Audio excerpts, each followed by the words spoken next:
Assalamualaikum warahmatullahi wabarakatuh.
Alhamdulillah al-mun'imu ala man ata'ahu wattaba'a ridah, al-muntaqimu mimman khalafahu wa 'asah, alladhi ya'lamu ma azharahu al-'abdu wa ma akhfah, al-mutakaffilu bi arzaqi 'ibadihi fala yatruku ahadan minhum wa la yansah.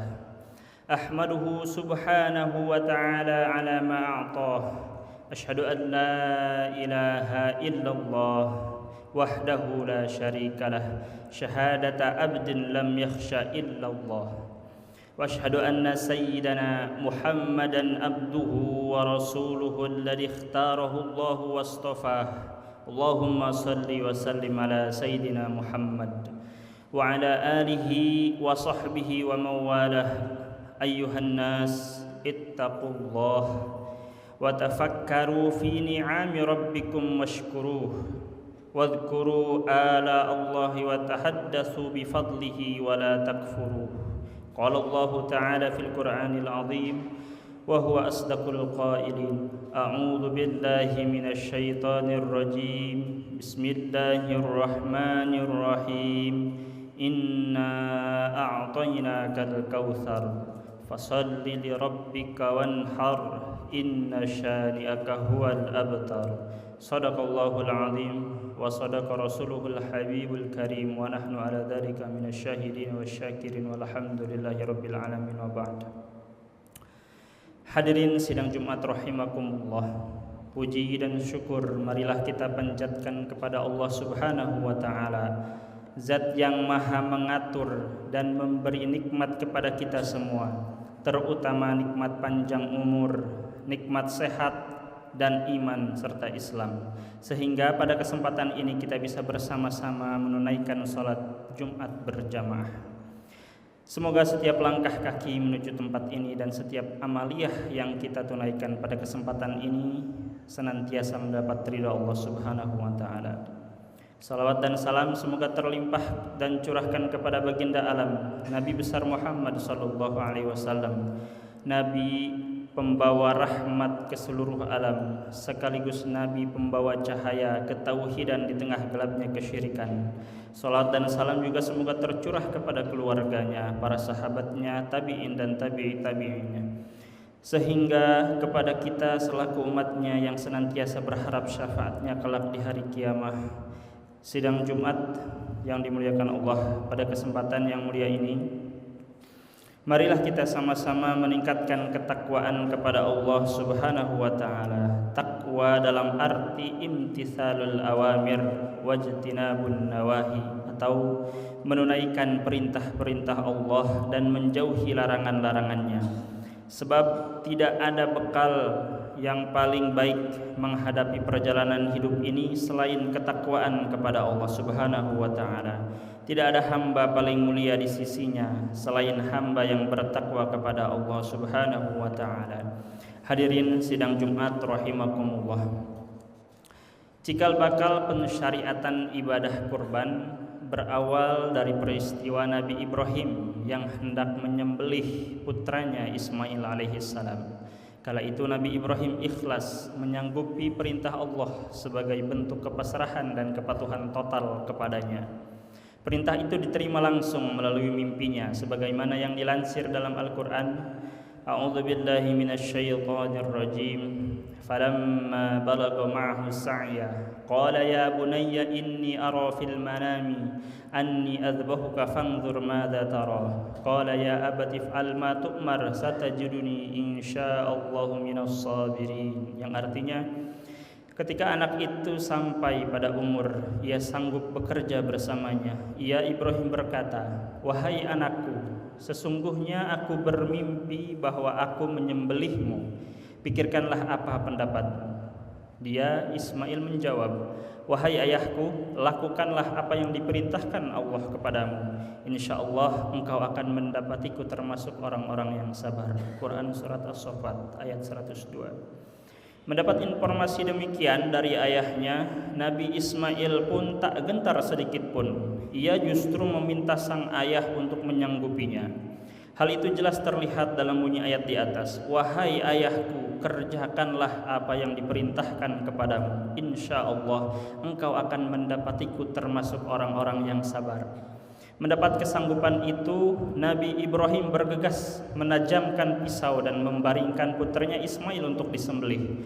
Namun goresan pisau Ibrahim di leher Ismail ternyata tak membekas apa-apa. Sebab begitu cepat Allah mengganti leher Ismail dengan leher kambing. Rupanya perintah Allah pada Ibrahim untuk menyembelih putranya hanyalah ujian. Intinya Ibrahim telah membenarkan mimpinya. Ibrahim sudah terbukti hamba yang ikhlas menjalankan perintah Allah. Itu terbukti dari seruan Allah kepada mereka berdua sebagaimana termaktub dalam surat As-Saffat. A'udzu billahi minasyaitonir rajim. Wa nadainahu ayya Ibrahim qad saddaqtar ru'ya inna kadzalika najzil muhsinin. Inna hadza lahuwal bala'ul mubin wa faddainahu bidibhin 'adzim. Yang artinya, dan kami panggillah dia, hai Ibrahim, sesungguhnya kamu telah membenarkan mimpi itu. Sesungguhnya demikian kami memberi balasan kepada orang-orang yang berbuat baik. Sesungguhnya ini benar-benar suatu ujian yang nyata, dan kami tebus anak itu dengan seekor sembelihan yang besar. Quran surat As-Saffat ayat 104 sampai 107. Peristiwa penyembelihan ini kemudian menjadi cikal bakal pensyariatan ibadah kurban yang dikukuhkan dalam syariat umat Nabi Muhammad SAW, dan selalu mereka peringati di setiap hari raya Idul Adha atau Idul Kurban. Kaum muslimin sidang Jumat rahimakumullah. Berkurban sendiri merupakan konsekuensi dan kepatuhan kita sebagai hamba. Pada hakikatnya, apapun yang Allah perintahkan harus kita tunaikan, meskipun harus mengorbankan sesuatu yang paling berharga sekalipun, baik berupa jiwa, raga, waktu, harta, dan sebagainya. Seperti halnya yang dicontohkan Nabi Ibrahim yang mengorbankan putra kesayangannya. Secara spesifik, ibadah kurban sendiri didasarkan pada firman Allah dalam Al-Quran sebagaimana berikut. A'udzu billahi minasyaitonir rajim. Bismillahirrahmanirrahim. Inna a'tainakal kautsar fashalli li rabbika wanhar inna syani'aka huwal abtar. Yang artinya, sungguh kami telah memberimu Muhammad nikmat yang banyak, maka salatlah untuk Tuhanmu dan berkurbanlah. Sesungguhnya orang yang membencimu adalah orang yang terputus dari rahmat Allah. Quran Surat Al-Kautsar ayat 1-3. Berdasar ayat tersebut, mazhab Syafi'i menetapkan hukum kurban sebagai sunnah muakkad. Sementara mazhab yang lain ada yang menetapkan hukum wajib, terlebih bagi mereka yang berkecukupan, sesuai dengan bunyi hadis, "Man kana lahu sa'atun wa lam yudhhi fala yaqrabanna musallana." Artinya, barang siapa yang berkelapangan harta namun tidak mau berkurban, maka jangan sekali-kali mendekati tempat sholat kami. Hadis riwayat Ibnu Majah. Namun ada pula di antara ulama mazhab Syafi'i yang menarik hukum sunnah muakkad kepada sunnah kifayah. Ini artinya jika ada beberapa orang yang dalam satu keluarga, maka cukup terwakili atau terpenuhi status sunnahnya jika ada salah seorang dari mereka yang menunaikan. Ini menunjukkan tidak lagi diorientasikan bagi yang mampu, tetapi dianggap sebagai ibadah kolektif yang berstatus sunnah dalam setiap keluarga. Bahkan disampaikan Ibnu Abbas, jika seseorang tidak mampu berkurban dengan domba atau kambing, maka hendaklah berkurban pada hari raya Idul Adha dengan hewan yang halal, walaupun berupa ayam itik atau kelinci sebagai wujud iraqatud dam. Hadirin sidang Jumat yang dirahmati oleh Allah Subhanahu wa taala, hukum sunnah dan wajib di atas memberi pengertian dua hal.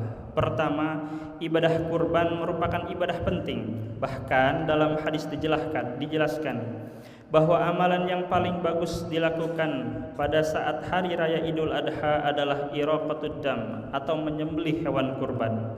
Karena itu, jika kita mampu, maka tunaikanlah ibadah kurban tersebut. Kedua, ibadah kurban merupakan wujud kesadaran dan kepasrahan hamba yang tidak memiliki apa-apa dan tidak memiliki kekuasaan apa-apa. Ingatlah apa yang dipasrahkan Nabi Ibrahim berupa anak tercinta Ismail alaihissalam, walaupun kemudian diganti oleh Allah dengan domba. Lantas, secara spesifik kapan kita diperintah untuk menyembelih hewan kurban? Sebagaimana yang telah disinggung, pelaksanaan kurban adalah pada hari raya Idul Adha, yakni pada tanggal 10 Zulhijjah ditambah 3 hari tasyrik, yaitu tanggal 11, 12, dan ke-13.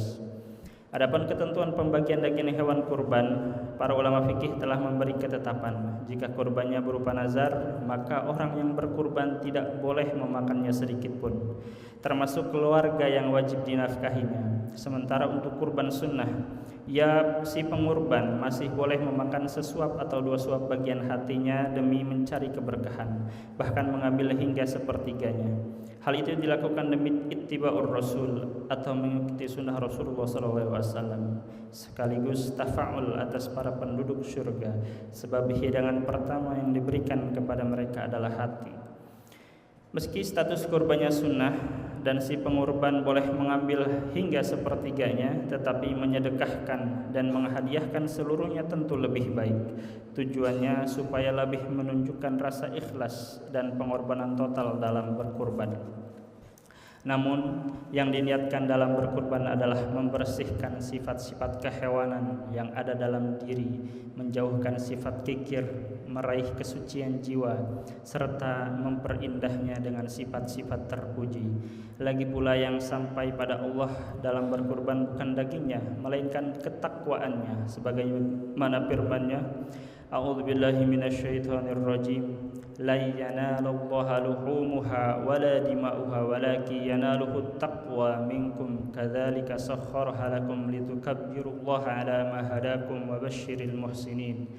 Yang artinya daging hewan kurban dan darahnya itu sekali-kali tidak akan sampai kepada Allah Subhanahu wa taala, tetapi yang sampai kepadanya adalah ketakwaan kamu. Quran surat Al-Hajj ayat 37.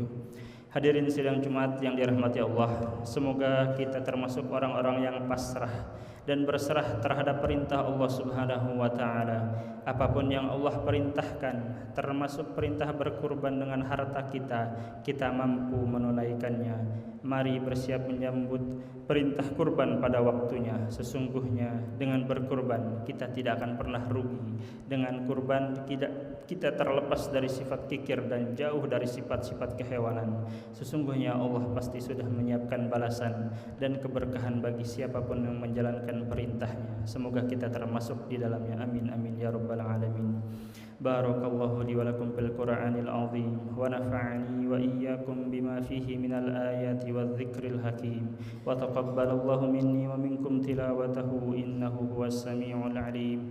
Aqulu qawli hadha wastaghfirullahal azim li wa lakum wa lisairil muslimin wal muslimat fastaghfiruhu innahu huwal ghafurur rahim.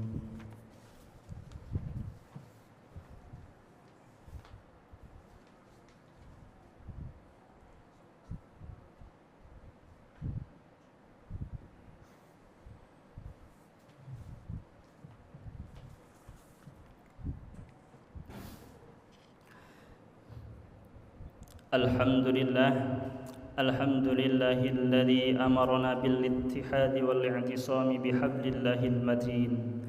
Asyhadu an la ilaha illallah wahdahu la syarika lah, iyyahu na'budu wa iyyahu nasta'in.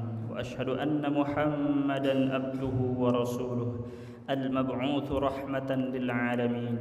Allahumma shalli ala sayyidina Muhammadin wa ala alihi wa ashabihi ajma'in. Ittaqullaha mastata'tum wasari'u ila maghfirati rabbil alamin. Innallaha wa malaikatahu yusalluna 'alan nabiy. Ya ayyuhalladzina amanu sallu 'alaihi wa sallimu taslima. Wa sallallahu ala sayyidina wa maulana Muhammadin wa ala alihi wa sahbihi wa sallam. Allahumma ighfir lil mu'minina wal mu'minat wal muslimina wal muslimat al ahya'i minhum wal amwat innaka samiun qaribun mujibud da'awat wa ya qadiyal hajat bi rahmatika ya arhamar rahimin. Allahumma inna na'udzubika min adzabi jahannam wa na'udzubika min adzabil qabr wa na'udzubika min fitnatil masiihid dajjal wa na'udzubika min fitnatil mahya wal mamat. Allahumma inna na'udzubika minal hammi wal ghammi wal hazan wa na'udzubika minal ajzi wal kasal wa na'udzubika minal jubni wal bukhl wa na'udzubika min ghalabatid daini wa qahrir rijal. Rabbana atina fid dunya hasanah wa fil akhirati hasanah wa qina adzaban nar. Ibadallah, innallaha ya'muru bil 'adli wal ihsan wa ita'i dzil qurba wa yanha 'anil fahsya'i wal munkari wal bagyi ya'idukum la'allakum tadhakkarun. Fadhkurullaha al-'azima yadhkurkum wad'uhu yastajib lakum wa la dzikrullahi akbar. Aqimus shalah.